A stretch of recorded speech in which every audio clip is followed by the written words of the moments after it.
So the principal piece of the kit that we began with was the camera. Well, we knew ideally, if possible, what we'd be looking for was cameras that would collect in high definition, at least one of the multiple definitions of high definition. But portability obviously was going to be clearly an issue. We also knew that in qualitative research, the presence of the camera itself ends up being a pretty significant issue. A side effect of having kind of large, especially shoulder-mounted camera in the midst of research can be something that can kind of alter the responses that you're getting by virtue of the fact that people are very conscious of being filmed.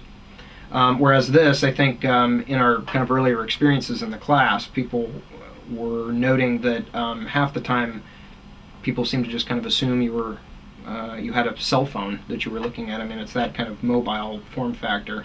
I mean, in a lot of ways, it's kind of generic for these kind of camcorders, in terms of its interface, which is fairly simple, and its memory. It takes the usual SDHC cards, but it stood out in that it was one of the few of this smallest size that also provided an external mic jack. And we knew that this was going to be important since for video projects and qualitative research, the audio is at least as important as the video, if not more so. And in order to kind of most flexibly deal with that, we decided to go with a wireless mic.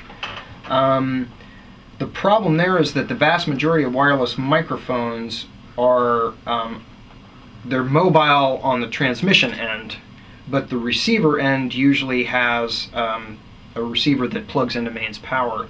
So we needed a setup that has both ends battery powered, and this is the Asden WR Pro kit that we were able to procure a set of over the web. And the idea is basically that you have a receiver that plugs into the camera, and a transmitter that the interviewer or interviewee wears, along with a microphone that then plugs into the transmitter. We included in the kit tripod, and the principal constraint with the tripods that we chose, as I was mentioning earlier, is that they needed to be able to fold up extremely small, because we wanted them to fit into the same kit ideally as the other components. You're able to get very low angle shots, higher angle shots as well, and multiple kind of degrees of freedom with the pivoting head on top. And in many kind of qualitative research scenarios, that's ideally what you want, is something where you set up the camera and you have it off to the side and it's just kind of rolling along collecting data. But we knew that there would be some instances as well where we wanted to give students the flexibility of taking shots that were roving. And so there we kind of pieced together a camera stabilizer, and this was more of a scratch-built affair.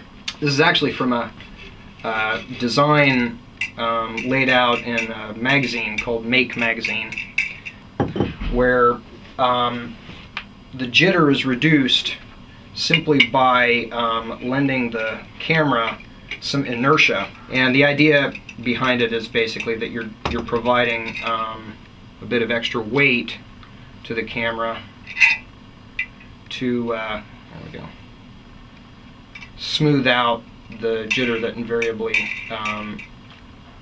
hand-holding is going to introduce. And so that pretty much fleshed out the bulk of the kit. Outside of the chargers, the camera itself, I should mention, is powered by a lithium metal hydride battery that's rechargeable off of mains power, as well as via USB. So bringing this kit along with, say, a laptop into the field would allow you to recharge off the laptop's USB. Technologies like this, I mean consumer level technologies, but digital technologies in general, pose a real issue for anthropology because they're pushed so rapidly by commercial forces that they're in this kind of constant change and upgrading and so on, so that it's really difficult at any point in time to take a considered moment and really think through what all the implications of them are.